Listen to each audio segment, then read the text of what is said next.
नमस्कार मित्रांनो, टेक मराठी या यूट्यूब चॅनलवर तुमचे सर्वांचे खूप खूप स्वागत आहे। तर आज आपण रॅम आणि रोम यामधील फरक पाहणार आहोत। RAM stands for random access memory, ROM stands for read only memory. RAM is volatile memory, ROM is non volatile memory.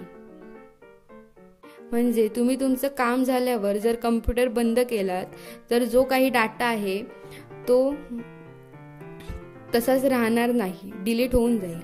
आणि रोममध्ये नॉन व्होलाटाईल म्हणजे जर तुम्ही तुमचं काम झाल्यावर कम्प्युटर बंद केलात तरी देखील तो डाटा तसाच सेव्ह राहील, डिलीट होणार नाही।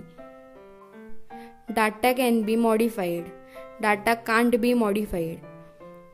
म्हणजे आपण आपला रॅममध्ये आपण आपला डाटा तसाच ठेवू शकतो किंवा चेंज करू शकतो, पण रोममध्ये आपण आपला डाटा चेंज करू शकत नाही, आपण फक्त तो रीड करू शकतो।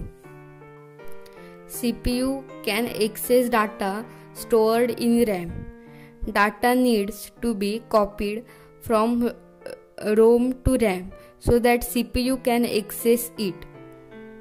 म्हणजेच रॅममध्ये जो डाटा स्टोअर असतो तो CPU डायरेक्ट एक्सेस करू शकतो, पण जर रोममधला डाटा एक्सेस करायचा असेल तर तुम्हाला तो पहिल्यांदा रोममधून रॅममध्ये कॉपी करावा लागतो, त्यानंतरच CPU तो डाटा एक्सेस करू शकतो।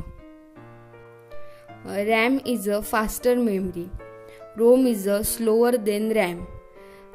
रॅम ही as compare to ROM fast असते, तर रोम ही as compare to RAM slow असते।